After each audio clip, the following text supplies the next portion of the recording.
What's going on, guys? Welcome back to another Sunday watch list. This week looks a lot better than last week. Last week wasn't my best Sunday watch list. I mean, it's bound to happen because of CPI, FOMC, PPI. There was a lot of things that were going into last week, right? Going into this week, we don't have as much economic data, which is good, right? It should let us trade a lot better. Let's look at what we have coming up this week. Nothing major on Monday or Tuesday, but we do have those 10 a.m. ones Eastern time, 7 a.m. Pacific Standard Time that we do still have to pay attention on Tuesday and on Friday. Those are pretty much the main ones. We have initial jobless claims Thursday, but that's before the market opens. So we'll see how the market reacts to that. Overall, the chart setups this week look great, right? Now that all the news is out the way, let's start off with SPY. So on SPY, we are on this uptrend. As you can see, I have this trend line with higher lows and higher highs. If I go to the daily chart, you will see that we have a gap fill to the downside below 539.6, and that would also be a break of the trend line, which should give us room down to 537.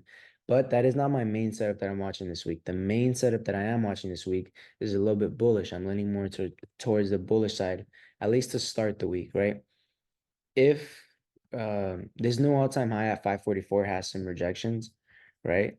That is a level I will either look for a reject or a break and retest to the upside. And I'm leaning more towards the break and retest towards the upside for a move into like 545 and then new highs, right? We don't have new levels to go based off of, but that will be the level that I will be paying attention to this week. And like I said, anything below this 540, 539, that gives us room to 537. Either way we go, we have a nice setup with room.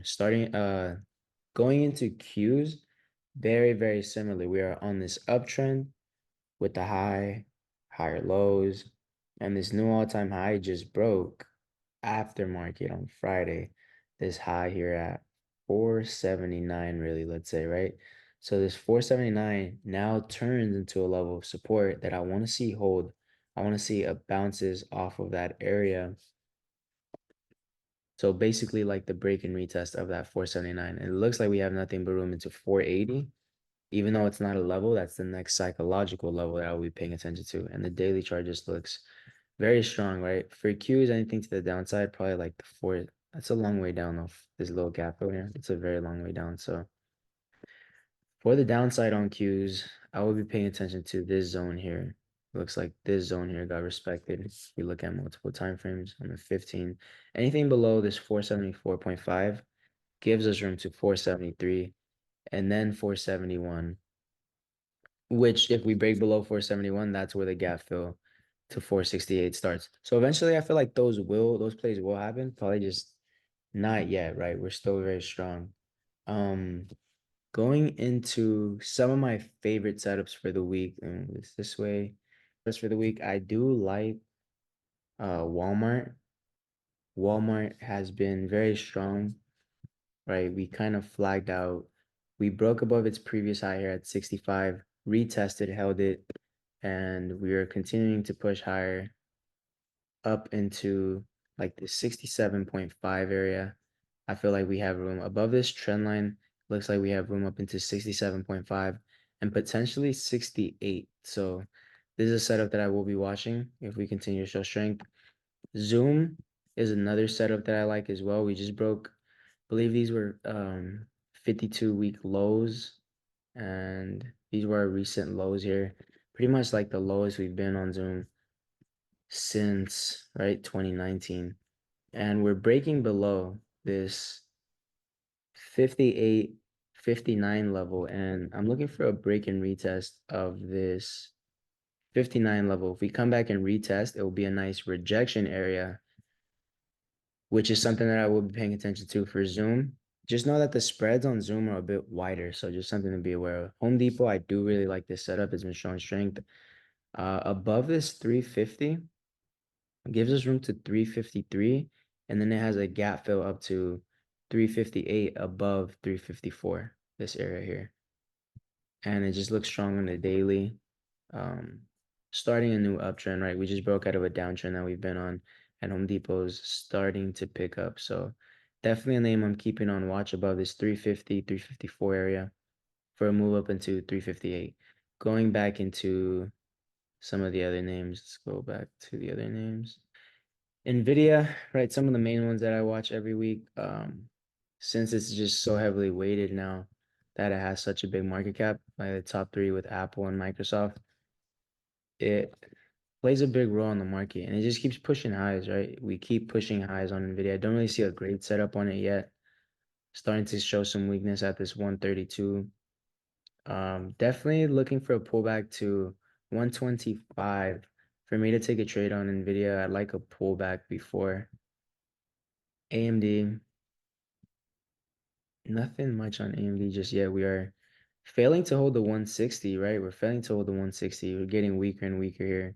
So below 157 on AMD should give us room down to 154 and 152.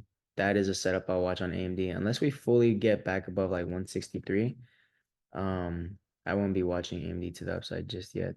Here we have Meta rejecting this 510, 512 area, struggling to hold above that. If we get back below 500 on Meta, could probably give us a room back to 490. So definitely something to pay attention to. As we did kind of like break this trend here, right? It's kind of like a trend reversal. I won't be watching this to the upside unless we reclaim 510 on Meta. I do like that setup on Meta. The all-time highs on Netflix, is these all-time? These are all-time highs on Netflix. So you have 700. Wow, that's crazy. That's 700 all-time high. And we do show some rejections here as well in the 690s. So levels I'll watch, I see a nice level here at 675 for Netflix. That's also Friday's high. So above 675 on Netflix looks like it has room into 690s. Doesn't look too bad. It looks like a good setup. Very strong for the week. It was very, very strong. Pullback areas, I'll probably pay attention to the previous structure point here at 663. I actually do like this setup. This looks really good. So a bounce at 663 or a break and retest of 675, I'll definitely watch for Netflix. Other than that, those are the setups I'm watching for the week. I don't want to keep the watches too big. SPY and QQs are probably the names I'm gonna stick to, right? These are just other setups that I do like. If I were to put them in order, now that I just did Netflix, so it's gonna be SPY, QQ. I do like Netflix. Home Depot. I do like Home Depot. Just these are just the Home Depot, Walmart, and Zoom. The spreads are a little bit wider on these. So you'd probably want to buy time on these too. But yeah, that's gonna be a Sunday watch list. For some downward setups, look at Zoom, upwards, Walmart, and Home Depot. And Meta, I do like Meta. So SPY, QQ, Netflix, and Meta. Those are my top four. The other ones look good as well, but those will be the top four, right? It's hard to focus on too many names, but other than that, thank you guys for watching. I hope you guys learn from just me charting out some of these names. And yeah, make sure to like, comment, subscribe. Hope you guys have a great trading week.